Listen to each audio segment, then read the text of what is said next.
All right, so welcome to the 2021 Student Government Presidential Debate hosted by the University Star. I'm Ricardo Delgado, news and sports reporter who also covers student government.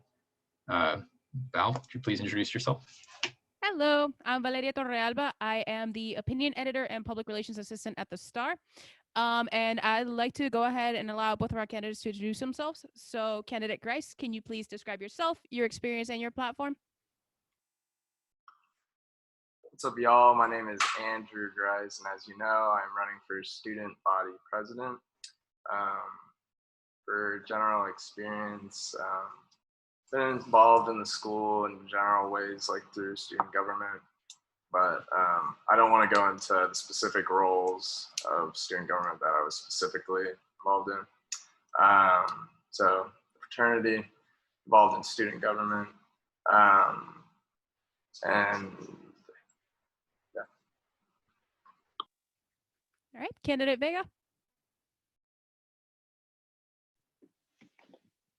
Well, good evening, everybody. My name is Richard Vega.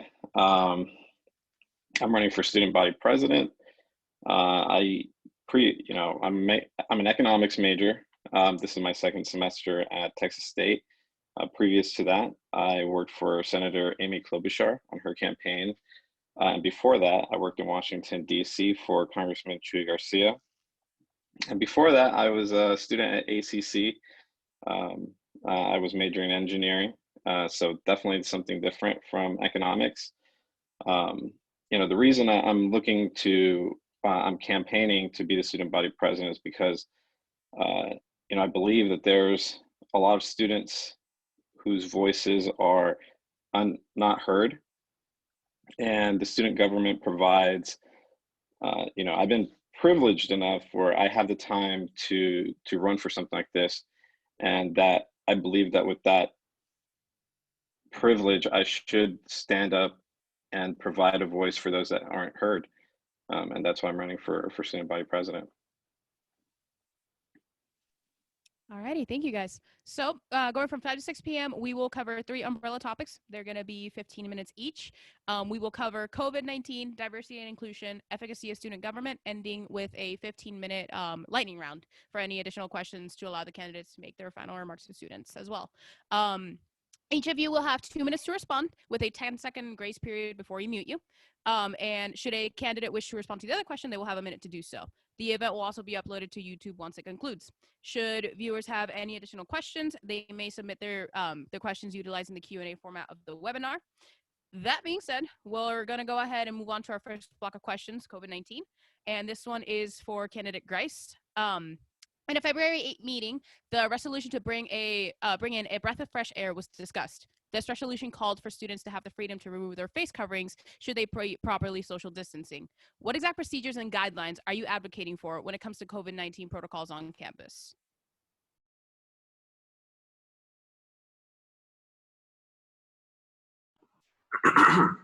So I would like to answer this question, but unfortunately, during the rules reading seminar, we were specifically told not to bring up our roles that we are involved in within student government.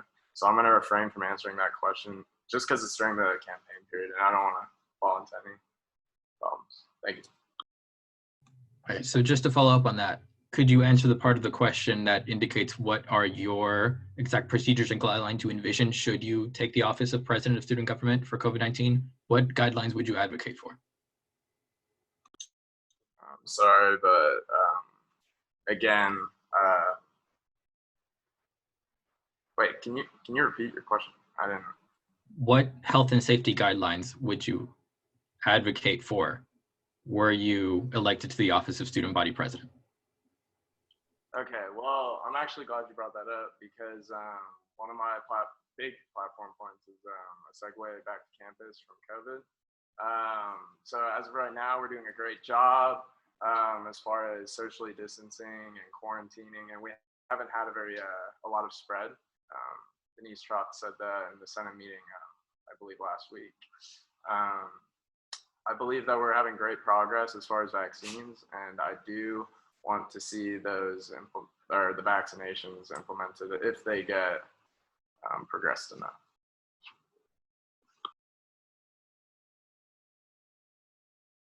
And Candidate Vega, would you like to respond? Sure. Well, I think that's a very, since we're in a pandemic, it's very important to see what steps we're going to take.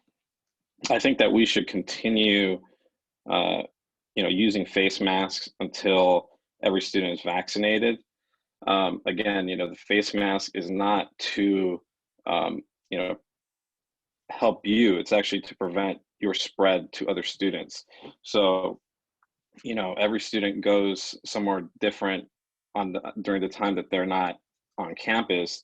So when they come back to campus, that face mask basically protects everybody else from where you've been. So I believe that actually what we should be doing is continuing and enforcing a face mask mandate.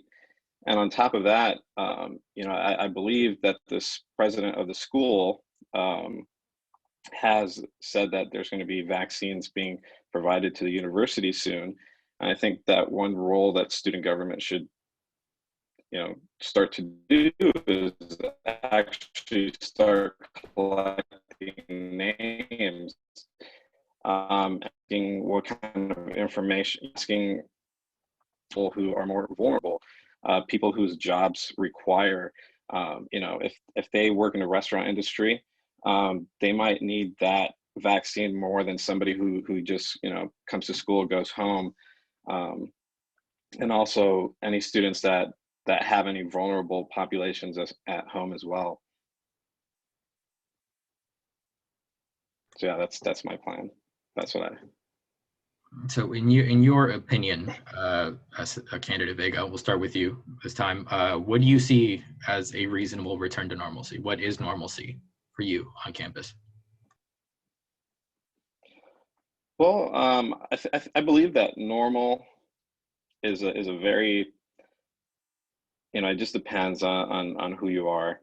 I believe that with the pandemic, new versions of normal have been created. Some students might just decide that they just want to take online courses. From now on, we might never ever see them on campus ever again. So I think a sense of normalcy would be just having people not being afraid that they're going to get sick and that they're going to, that they're going to take it home and they're going to get their parents sick or their grandparents. Also, just being able to have a job. I think a lot of students work in the industries that were most affected by the pandemic. So being able to have a job in those industries would also provide a sense of normalcy, because a lot of stresses come when you don't have a way to pay for your school, and being able to have a job and have a financial income removes a lot of the stresses that could provide a feeling of normalcy. And Candidate Gryce, would you like to respond or answer the question? I would like to answer the question. So to begin, we would listen to the recommendations and follow like the guidelines that the CDC decides to progress, and we would follow that.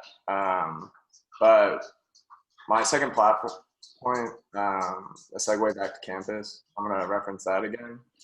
I want to bring back the culture of the school that we all know and love today, okay? That means tailgates. That means being social. That means getting out and being bobcats and, being one with each other, united as one, as a school. And I want to see that come back. And, that's something that I got to see earlier in my schooling experience here that unfortunately we had robbed from us this last year due to this pandemic. And I want to see a full return of that spirit that we love. Thank you. Okay. Following up from that question, and I'm going to go ahead and ask you, Candidate Vega. Experts estimate that herd immunity would require about 80 to 90% of the population to have COVID-19 immunity, either through prior infection or vaccination. Were we to fall short of this goal by the beginning of the fall semester, would you want social distancing and health and safety guidelines to remain the same? Yes. I don't believe that herd immunity actually works. I mean, they've tried it in Sweden, and they've actually had to implement mask wearing mandates just because they realized that the herd immunity concept did not work. I believe that actually having a vaccine and actually having some kind of documentation that is provided to the school, so that the school actually knows what percentage we're at. If we don't reach that goal, I believe that we should continue wearing masks and any other mandates that are, or at least follow any other mandates that are provided by the CDC and any local governments. All right, candidate Gryce, would you like to go ahead and answer the question as well? Could you repeat that question? It was kind of long. Yeah. Let's see. Let me go ahead and start it over. Let's see. Experts estimate that the herd immunity would require around 80 to 90% of the population to have COVID-19 immunity, either through prior infection or vaccination. Were we to fall short of this goal by the beginning of the fall semester, would you want social distancing and health safety guidelines to remain the same?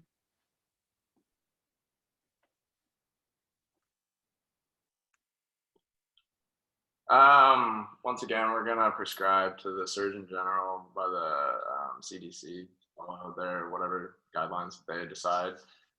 Because as a school, it is our job to follow the state's laws and regulations and what they decide prior to being able to move forward. Thank you. Candidate Gryce, if I could just ask a follow-up on that. So you mentioned earlier that you wanted to bring back the school's culture of tailgating and being social. So how do you plan to do that if it is not recommended by CDC guidelines by the time we get to the fall semester? Well, first off, we need to do it safely. That is our absolute priority here. We cannot move back into that culture if it's not given the okay by the state. As simple as that. And that was going back to my other answer. We need to follow the state's guidelines before we can make progress with the school. I really would love to see that culture come back, but safety first in this situation. Thank you. And so to somewhat put a pin on the COVID-19 questions section for now of our debate, it'd be, I'll start with you, candidate Gryce, this time. Do you think students should be able to stay home regardless of the modality of their class? Meaning, if the class is in person, but they don't feel safe going in person, should they have the choice to be online regardless? Students should have the capabilities of taking online classes. And honestly, due to the pandemic and the changes and the transition that we've had so far, there should be no reason that students who feel completely unsafe to come back to school should not be able to continue taking classes online. And candidate Vega, would you like to answer that question as well? Yes, can you just repeat it one more time? I just want to get the full breadth of that question. Yes. Do you think students should be able to stay at home regardless of the modality of their class? Meaning, if a class is only in person, should they have the option? Should there be an option to take that class online? Yes, I think with online classes, I believe that this is an opportunity actually for the university. Some students might actually like the format of online classes, and this might have been their first time of actually, attending an online class. This can actually be an opportunity for the school to actually make certain, they can make new sections where they're only online, and the students that prefer that, they can choose to do online classes only. Every professor is different. We don't, some professors, I've taken some online classes where I absolutely love the professor, the online format of it. And then there's others where I wish it was in person, and and I believe that having both options can create for some pretty dynamic scheduling. It might actually allow for professors to teach more. It might give professors more opportunities, to both, we might be able to hire more teachers on this at the university. So I believe it's more of an opportunity when it comes to these online classes, and it's up to the student if they like them or not. All right, thank you, candidates. We'll move to the next section, effectively titled Diversity and Inclusion, questions based around that. So we'll start off with you, candidate Vega. What populations do you feel are underrepresented on campus? And if they are, how so?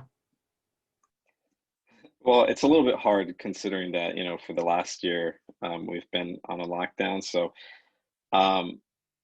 it's really hard for me to answer that question. I would say that, you know, just to promote diversity and inclusion, though, I think we should look at the root, you know, at the root cause of why certain populations are not more represented in student organizations, or at least are on campus. You know, a lot of students don't participate, or they're not able to attend college because of financial reasons or other reasons. And I think that we should look at those root causes and try to provide you know, incentives to get them on board. You know, but we won't really know what those issues are until, you know, people are, you know, students are able to come back onto campus and being able to converse with them and seeing what their issues are.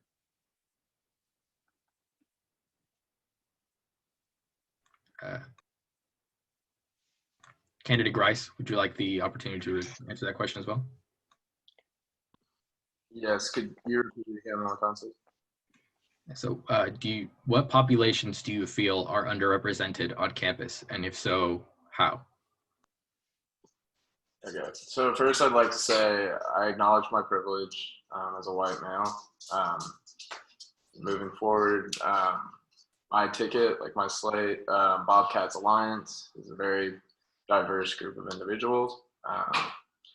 And we did that just so that we could represent the student body to the best of our ability. Thank you. Okay, and then following that response, I'm going to go ahead and ask you, candidate Vega. So there are concerns that the LGBTQIA community has not been adequately represented by student government. This was demonstrated during January 25th meeting, where the resolution to adopt trans-friendly preferred naming and pronoun policies was indefinitely tabled. During February 8th meeting, the resolution to celebrate Pride with a march starting at the President's house and leading to Stonewall Warehouse was passed. However, students have yet to see trans-friendly preferred naming and pronouns resolution passed. How do you plan to make the LGBTQIA student body represented on campus? That's a great question. You know, I believe that we should, you know, we should empower the people that bring those issues to the forefront. You know, I'm not in student government, so I don't know why those issues were tabled. But I believe that if somebody comes up to the student body and says, hey, you know, this is an issue, you know, the student government should say, you know, we acknowledge your issue. You know, what plan do you have? What's your plan of action? Like, what are the tools and resources that we can provide to you so that we can make this happen? You know, I don't believe that you know, the executive, you know, that the president or just the executive board alone should be doing everything. You know, if anything, we should be a tool to those students and give them the things that they need so that they can make change happen. So to answer your question, you know, I would like to hear what those plans are and provide them. You know, I want to hear what they need so that we can make those changes, and then just provide those tools. Okay, candidate Gryce, if you would like the opportunity to answer the question as well. I would like to begin by saying we fully support the LGBTQIA plus community. I would love to pass the mic to them and represent their voice as Bobcats Alliance. We fully endorse them and we want to hear their voices and truly make a change, because our third platform point is inclusion and diversity. And we believe truly that there is not a single Bobcat that goes to our campus that should feel left out due to their race, gender, sexual orientation, or any other boundary creating complex. So, thank you.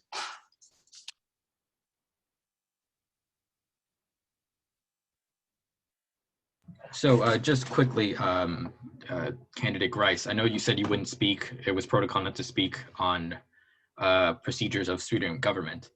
I would like to mention that in the January 25th meeting, where said resolution to adopt trans-friendly naming protocols and procedures for the university, a resolution along with a laundry list of other resolutions were tabled indefinitely.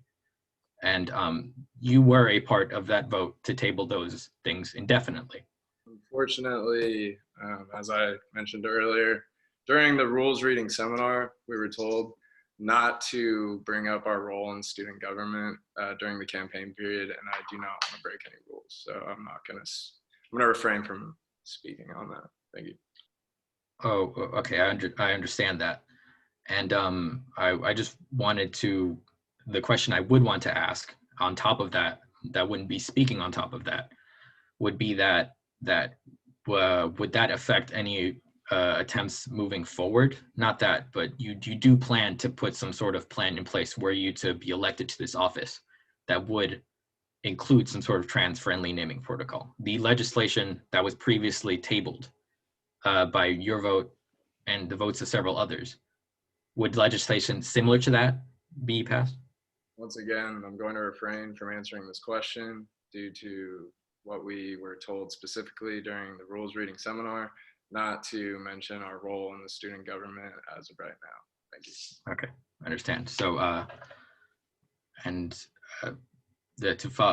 Gryce, I'll start with the next question off with you again this time. So in a February 1st email from President Denise Strauss, the university said a group of scholars from various departments in the university will conduct scholarly analysis of the historical context and lives, careers of Sally Ward Beretta and John Garland Flowers. These individuals have two buildings named after them on campus, as you're well aware, Flowers Hall and Beretta Hall. It is known that Beretta is a daughter of the Confederacy, and John Flowers was the third president of Texas State, which had a different name by then. But he was known for barring the entrance of one Dana Jean Smith, an 18-year-old Black woman, citing a whites-only provision in the school charter. Now, there has been waves lately made within students and other representative bodies to rename these halls. Do you agree these halls should be renamed?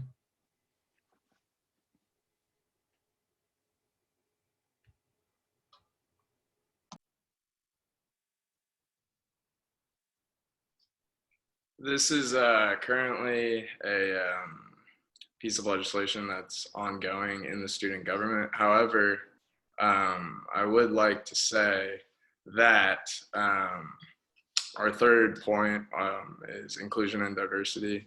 And we would like to pass the mic to those students who are affected by the situation. And we would like to help represent them. Thank you.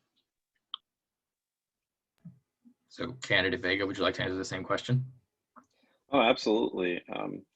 You know, I was in the Army way before I even started going to school. And the one thing that we learn is that, you know, when we fight, you know, we fight for the person that's left and right beside us, no matter what they look like. And even, you know, even in war, like the people who win or at least lose, you know, they don't have the opportunity to start naming buildings. You know, the Confederacy lost. There's no reason that we should continue celebrating the losers, basically. We know what they have done. We know all the era of Reconstruction, you know, Jim Crow. So we should not continue leaving remnants of this history.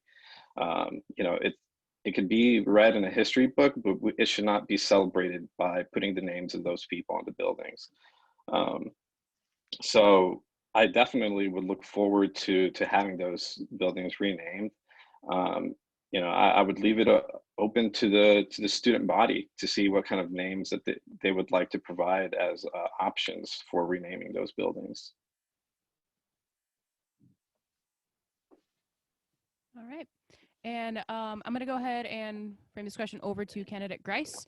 During February 8th meeting, a resolution to increase UPD's presence on campus was passed. This came shortly after a vague UPD statement putting at risk several Black males on campus. How do you plan to advocate for Black and other minority students when it comes to campus security after they've already been targeted?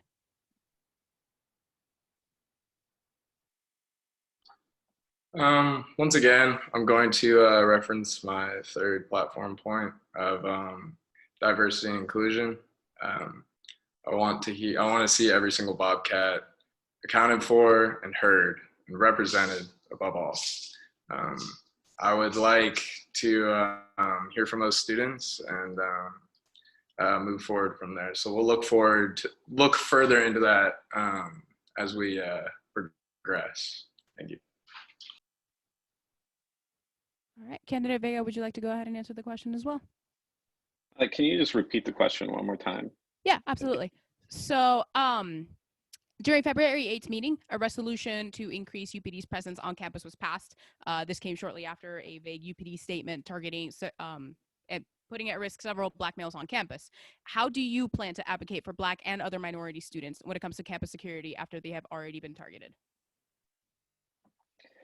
Well, I think it's pretty simple. I mean, if we got to listen to the students. I mean, if they do not feel safe on campus, we have to look at what kind of solutions we can provide to increase the security and to make them feel safe. I don't believe that anybody wants to come to school believing and feeling as if something is going to happen to them, that they have to look over their shoulders while they're on campus. I also believe that it's not just the responsibility of the campus police. I think that as fellow Bobcats, we should all be looking after each other. If somebody makes a threat towards another person, I believe that we have a duty to quell that threat, because what is the point? I mean, why do we want to create such a hostile work and academic environment? We should be looking to have a more supportive and inclusive campus. So yeah, I think those are two avenues to approach. One is hearing what students would like as ways to improve their security, and second is also promoting a social contract that we should look after each other.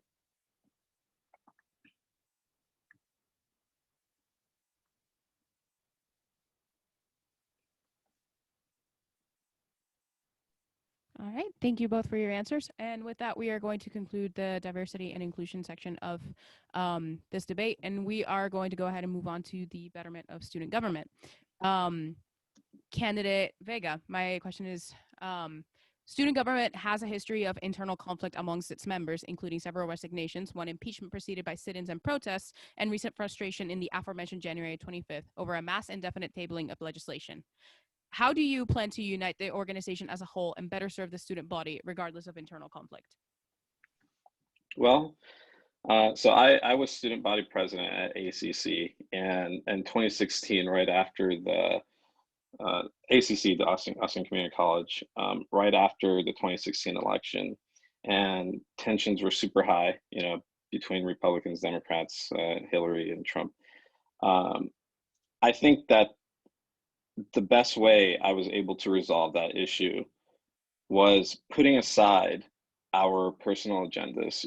The students, all that national political stuff doesn't really trickle down to this level. What I did was basically focus the senators, the executive, on trying to find out what the issues of the student body were. So we basically surveyed the student body, and we tried to look for the top 5 things that were the most pertinent issues to the student body. And I basically said, hey, look, what do you guys, which one of these projects do you guys like? You know, you can, you know, they themselves picked the projects and they worked on them. You know, I didn't have to say, hey, we're going to do this, or you do that, or you do this. You know, those issues were transcendent of whatever political agenda, you know, or political stance they had. So I believe that's a way to combat the, you know, this divide or whatever it is that's causing this, these issues to get tabled. And again, I think it's to remind people, remind the members of student government that this is not, you know, some kind of I don't know, something that you just put on your resume. It's actually something that actually affects people's lives. All right, candidate Gryce, would you like to go ahead and answer the question as well?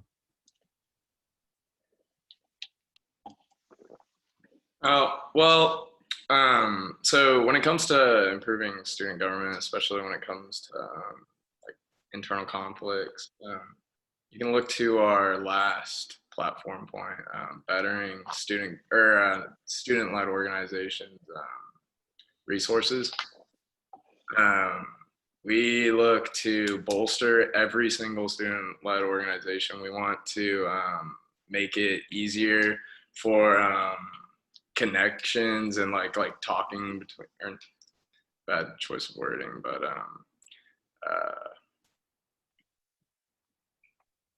communication. We want to improve the communication between existing members. Thank you. All right, so candidate Gryce, I'll start with you this time. Do you believe student government in its current state accurately reflects the wishes of the student body? I believe that the student government serves the students first and foremost, and that they are currently doing that, yes. Candidate Vega? You know, I don't want to comment on, you know, an organization that I really have not had any contact with or do not really participate in. But at least as a student, from the student perspective, I just have not had any engagement from the student body, or at least the student government. I believe that even in the pandemic, despite not being able to meet physically, there should be some kind of reach out. You know, there should, you know, I'm not exactly sure what rules student government has, but, you know, there should be some kind of email being sent out. Hey, you know, this is when our meetings are. Hey, we want to hear what you guys have to say. You know, there's issues that are ongoing throughout the semester. And I believe that the student government should make an effort to hear from their constituents. They should not have to wait for the constituents to be at the front door, you know, yelling that they want something to be done. Like, we should, you know, student government should be making an effort to reach out to the student body.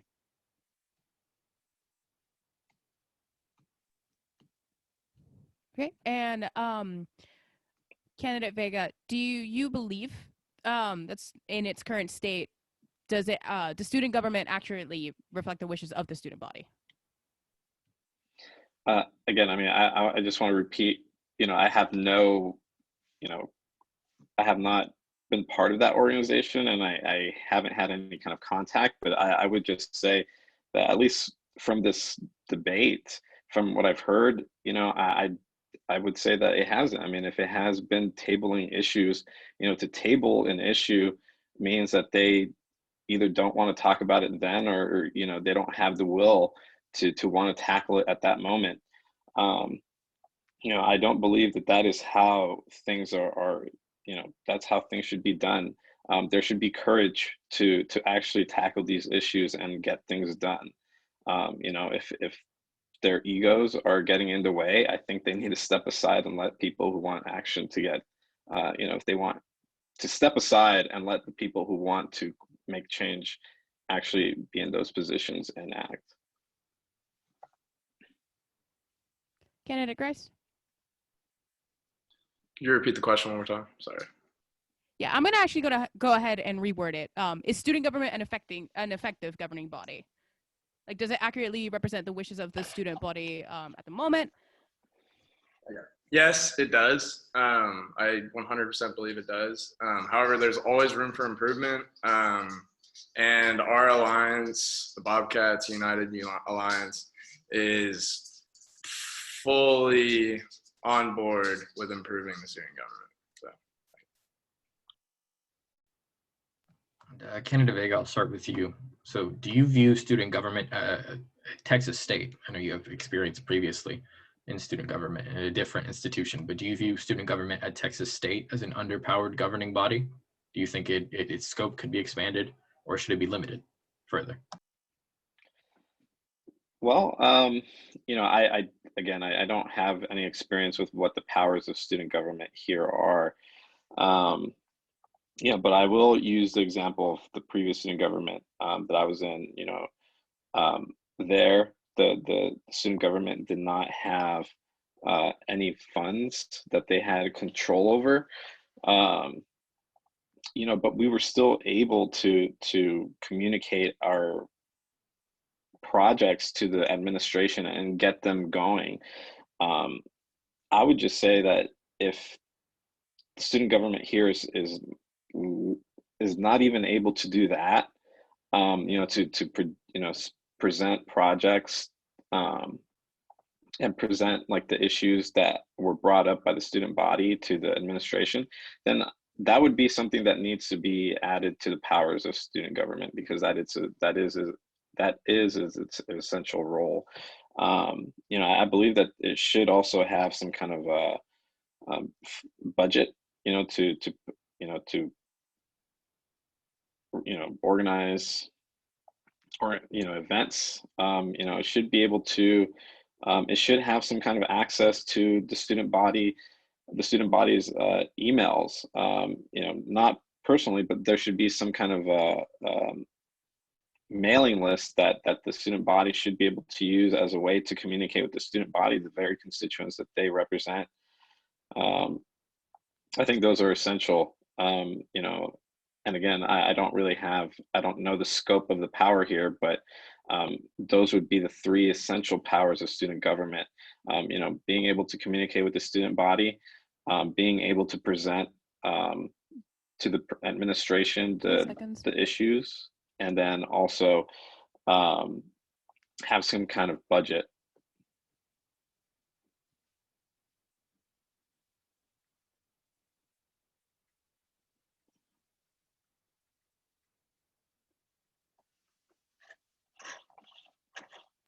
Apologize, I didn't realize I was unmuted.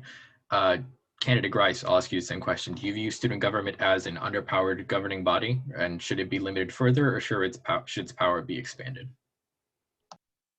Well, I think that simply the student government is here to represent the students. And I believe that my alliance, is a very diverse and representative body. And I think that our slate correctly represents the student body and is diverse in that way. Thank you. Just a quick, would you like more ability to be able to represent students though? Is there, you personally, would you like the ability to do more for them, for example? It's the best, yeah.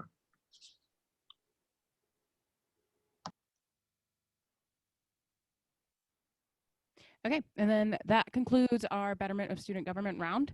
And now we are going to move on to the miscellaneous questions round. Candidate Gryce, I'll go ahead and start with you. So generally speaking, being student government president means that you have direct contact, you have direct access to university administration, something which most students don't have. How do you plan to address direct conflict between the student body and the administration? Just to give an example, some students felt that the administration failed to adequately condemn white supremacy on campus.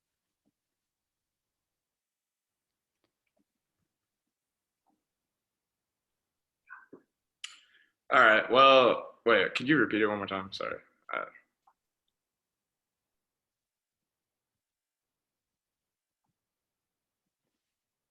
I believe I'm you're muted. Okay. So basically, when you are student government president, that means that you have direct access to university administration. You have direct contact with them, which is something that most students don't have. How do you plan to address direct conflict between the student body and the administration? Really, it's all about outreach. I want to reach out to the students. I want to make sure that they're being heard, and that I'm hearing the issues that they're having so that I can be that bridge for them. Um, Additionally, going back to my platform point of resources for student-led organizations, if we can improve the efficiency of the resources that they have access to, then it'll be much, much, much easier for them to get into contact with anyone in student government or anywhere else. Thank you. I guess I'll go ahead and rephrase the question a little bit or provide the example. So again, you would be the direct contact between yourself and, let's say, President Chouth. A lot of the student body has felt that the administration has failed to adequately, condemn white supremacist activity on campus. How would you handle a situation like that? Well, to begin, I acknowledge my white privilege. And as I was talking about earlier, I have a very diverse ticket, and I would pass the mic to those in my ticket and make sure that those voices are heard and represented, and make sure that we can again be that bridge. Thank you. Alrighty, candidate Vega, if you would like to go ahead and answer the question as well. Yeah, absolutely. Again, I think I kind of talked about it a little bit before about that. I don't really believe that there should be a strong executive. Yes, if the student body president elects me to be the student body president, I would be that channel. But I also want to provide opportunities to the people who are most affected by this. If there's somebody who has experienced this, I want to bring them to the table. If I'm there with the administration, I want to bring examples of what their inability to act. I want to show them, look, this is what the results are. Again, I believe that staying in constant contact with the student body, emailing them and surveying them would provide the student government with the data to actually back up what is being said. If I go up to talk to the president, I just don't want to use anecdotes. I want to say, hey, look, I've talked to the very students that I represent, that you also represent, and this is what they're saying. Let's get something done. Let's make something happen. Because data, proves can support your cause. Again, an anecdote is not gonna be persuasive enough. So I believe it's like if you were writing a persuasive essay, you want to provide information and you want to use examples. And I'll start with candidate Vega this time. What does being more involved in campus as an executive mean to you? Can you rephrase the question? What does being hands-on mean to you? Because you said you didn't want a strong executive, implying somewhat more of a hands-off approach. But what would being hands-on mean to you? Well, that's a great question. I believe that providing as a student body president, I believe that I am granted a lot of tools that most students wouldn't have. And being hands-on would be working with the people who have the ideas, and providing them the tools and the channels so that they can make their ideas come to fruition. If somebody comes to a meeting and says, hey, I would like to get a refrigerator at the gym so that I can put my stuff, to chill while I'm working out. I would be, yeah, sure. Let's, let's draw up like a plan. Who, like, I would go look for who is the person in charge. Who does this person need to talk to? That would be me being hands-on, providing the channels so that the person that actually brings up the idea can actually present it, and act, because it's their idea. I think that I should be empowering other people. I shouldn't be taking the credit for everything. So I think that is what a hands-on approach is. It's just empowering other people and other Bobcats and students. And candidate Gryce, I would ask you the same question. What does being more involved on the campus mean to you? Well, to begin,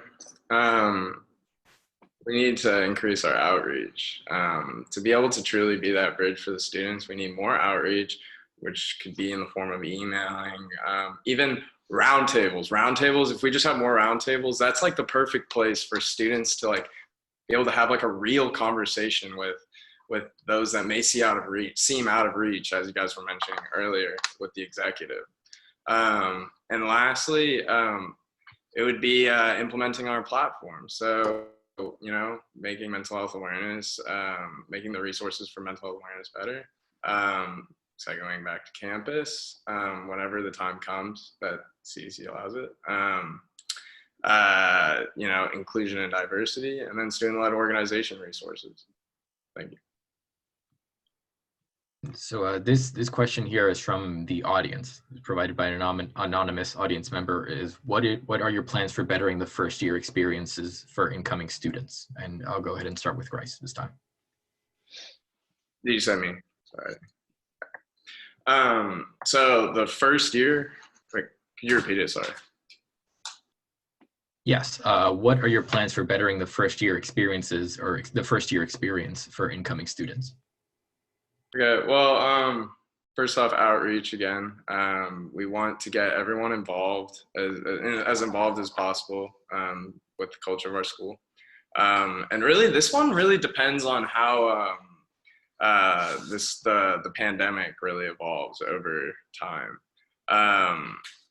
If we have leeway, then we can truly transition back into that culture of the school that I was talking about earlier. But if the pandemic continues, then there will be more complications. But outreach is the key in either situation. Thank you. And we'll go ahead, just to be clear, both of you have questions addressed to you in the Q&A section. Can you see them? If not, I can read them out to you. You can read them out. I'm fine with that option.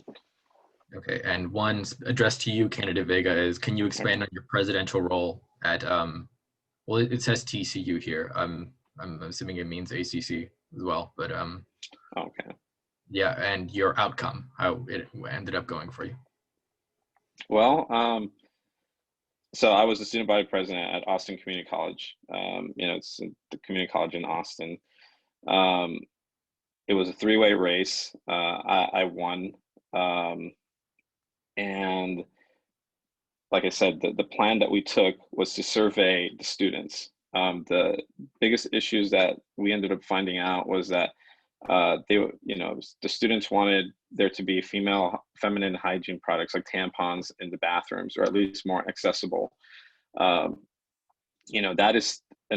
was a project that was started. And I believe that the school is still working on it, because some of the infrastructure has to be put into place, but it was something that the school was not even considering, and that they did not even consider until we had brought it up. So that is just the power that student government has. I believe that is an accomplishment there, that actually action was being taken. Some of the other issues, one of them was students wanted to have more, how would you say it, if they were going to get involved, they wanted some kind of incentives. Obviously, time is limited, if you're having to juggle 5 classes. So students wanted to get credit.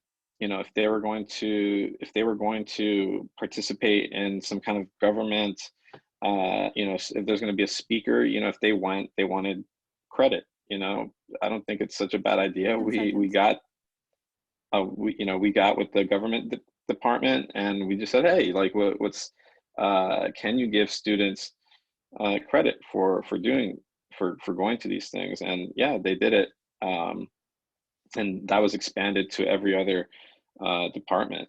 But those are just some of the accomplishments. And Senator, I guess, candidate Gryce in this context. Apologies.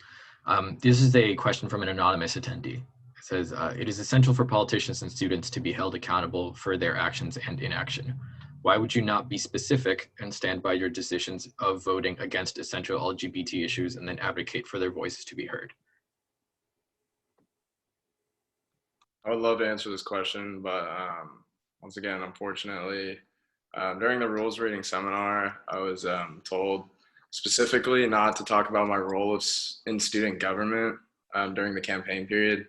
So I'm going to refrain from answering this question. Thank you. And we'll proceed to a series of audience questions from here on, most of them anonymous. This one says, students often experience wait lists / limitations when it comes to accessing counseling services. How would you address the student mental health needs, especially during such a trying time as this? And we can start with you, candidate Gryce. Well, I'm glad you brought this up. This is actually my first point. This is my main point. Is mental health awareness resources. Right now, we've heard tons of inquiries telling us that it's like too complicated to navigate, and it's really hard to get the help that you really need. So my Bobcats United Alliance would like to make those resources more efficient and attainable for students, so that they can get the help that they need, especially now during COVID, because, things really do wear on you. Just last year, in my fraternity, Sigma Chi, one of our brothers decided to take his own life. That is a very serious issue, and it can't be taken back. So let's keep that in mind, keep him in our prayers. Thank you. The candidate Vega, would you like the opportunity to answer that question as well? Yeah, I believe that that with the pandemic especially, a lot of students have had to stay home. Human beings are not, they're social animals. We like to socialize, and we like to be around other people. I believe that we should increase the number of resources that students have, especially for mental health. Different cases, cases are differing. Some might just need to go outside, get some sunlight, get some vitamin D to just, make the feeling, just to feel better. But others, they might need to talk to therapists. A lot has happened. And I believe that we should look at what kind of options exist out there. I'm not exactly sure what kind of options the school currently provides, but there are virtual options, where, therapists can, talk to you via, Zoom. I do that kind of thing with the VA right now. So it's possible, if the school can look into those resources. I think as student body president, I would try to get those kind of resources. Also, I think we should empower fellow Bobcats. Sometimes, we feel that, talking to an adult might not be you don't feel as comfortable. We should look to peer-to-peer options. Maybe we can train students to be, someone that you can talk to. So I believe that there are other avenues that we can go down, so to provide additional resources, so that we can cut on that wait list and actually provide results.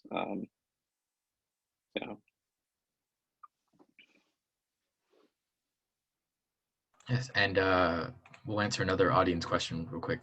What issues do you feel Latinx, Black, and minority communities face? And what specific regulations and bills would you propose to address them? And we'll start with, go ahead, candidate Vega this time.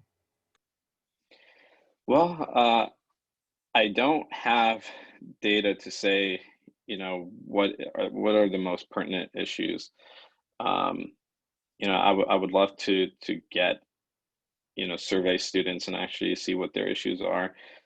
I would say what at least I'm more familiar with as an economics student would be, you know, the wealth disparity. Wealth disparity is the biggest issue that I see. You know, I think NPR did this, they had a poll, and I think in those groups that you just brought up, I think Hispanic, Latinx, was 72%. I guess that population was 72% affected by the pandemic. I think the Black population was 60%. Native American population, I think, was 60 or 50. You know, I would have to look up those numbers again, but it just goes to show that those groups are suffering the most. And again, you know, a lot of the resources are based on the amount of income that we have. You know, if we're not able to pay for a rent, if we're not able to pay for our food, if we're not able to pay for our school, let alone are we going to be able to pay for our you know, healthcare or mental health. So I believe that is one of the biggest issues that affect the student body, at least from what I understand and know. What I would propose, I would like to engage the alumni network to see if they would, you know, provide funds, you know, and we can talk to you know, alumni bobcats to say, hey, you know, like there's you know, donate some money towards like an emergency fund.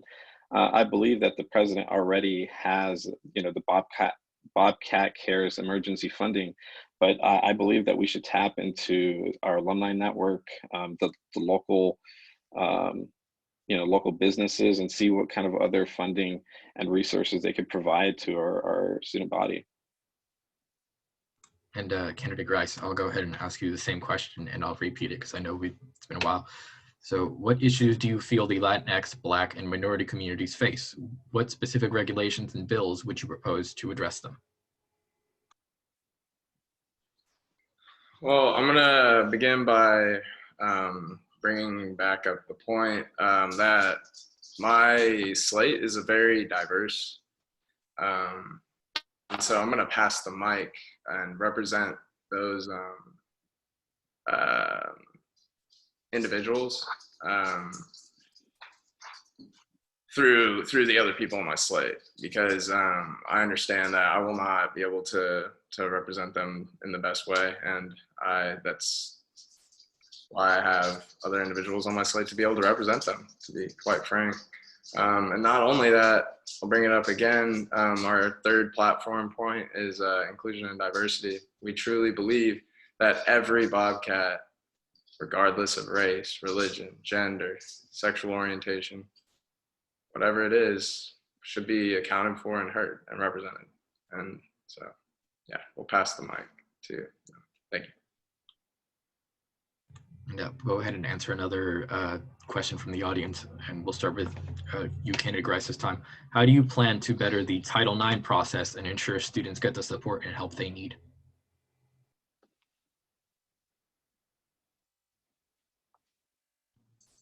Did you say the Title IX?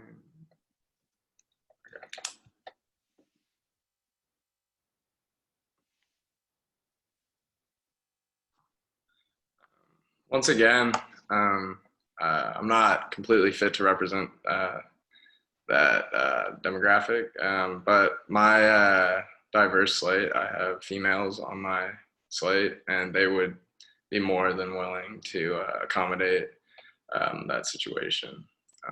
So I don't want to speak out of turn, I guess. Thank you. And candidate Vega will answer you the same question. How do you plan to better the Title IX process at Texas State and ensure students get the support and help they need? Well, I would try to investigate it first. I would like to know what the issues with the process are at the moment, and then tackle those issues. I don't have any kind of personal, or even I haven't heard of those issues. So I would like to get information and hear from the people that are, having the issues, and then work from there and seeing how we can solve these issues. Those people might already have, they might already have plans. They might already have solutions. And again, I would like to be the avenue. I would like to provide them the tools so that they can be in the position to make that change happen. Um, I think it's one thing. Obviously, just changing a federal law is a big, it's something that the student body president cannot really do. But we should be able to look at how we should be able to see how far we're able to change things at the school so that there aren't problems in processing Title IX. And one more question. This one is directed directly at candidate Gryce, and then we'll go on to closing remarks. So candidate Gryce, how can Bobcats United, which would be your platform, empower diversity? Well, once again, diversity and inclusion is one of our biggest platform points, and we keep coming back to it. We have a very diverse slate, and we want to represent the student body to the best of our ability. That's why we have it diverse. We're a diverse campus. We need to really take that in and really take some pride in it. So I would like to pass the mic to my more diverse people in my slate so that they can truly represent each and every demographic that we have here at Texas State. Thank you. And candidate Vega, that question wasn't directed at you, but we could rephrase it to be directed at you and says, how would you empower diversity at the school? We've talked about these subjects before, but how would you specifically, either through legislation or the way you interact with the student government and the administration, how would you empower diversity? Again, I think the same approach that I would do with any other issue. I just want to be that channel. I want to hear what the issues are. I want to provide the tools that they need to resolve those issues. I don't, I'm only a single person. I've only had certain experiences. I don't know what anybody else has experienced, but I would definitely like to hear what they have experienced and see what we can do to improve and solve the issues that they have encountered. But yeah, that would be, and again, I think also looking for the root cause of those issues. I think just slapping a Band-Aid is not really the best way of solving issues as well. I want to, if there's an issue where there's a root cause, I would like to also tackle that root cause so that it doesn't keep coming up. All right, so with that, we would like to move on to closing remarks. We'll go ahead and start with you, candidate Vega. All right.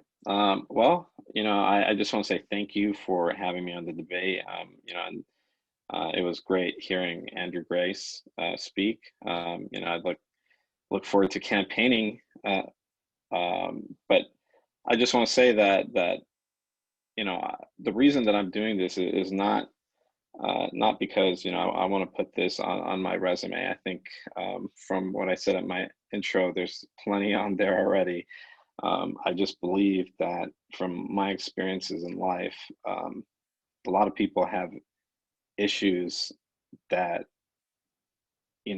they can't find help because their situation does not let them. I'm pretty lucky that I was in the military, and I get to come to school because of the GI Bill, and that gives me time where instead of, you know, spending it at home and playing video games, as much as I would love to do that, you know, I could rather use that time to help and improve the lives of fellow Bobcats and other students. So yeah, that's why I'm doing this, and I hope that you can see that and understand that. And I look to, you know, have those conversations so that I can, even if what I've said today is enough to convince you, then, you know, talk to me. You know, I'd love to convince you, and even if we don't agree, I believe that we can find a compromise and make things happen. Candidate Gryce, your closing statement. Well, once again, my name is Andrew Gryce. I am running for student body president with my slate, Bobcats United. Our main platform, our main points, 4 main points. First, mental health awareness. Second, a segue back to campus following COVID-19. Third, inclusion and diversity. And fourth, improving student-led organizations' resources. Now, if you'd like to continue following our campaign, be sure to follow our Instagram, Gryce Lorenz 2021, or Bobcats United 2021. Thank you.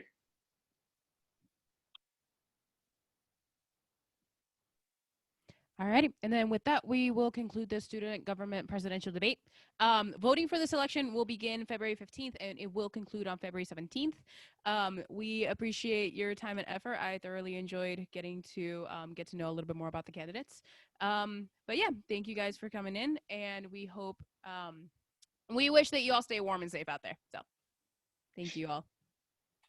Thank you. Have a good day.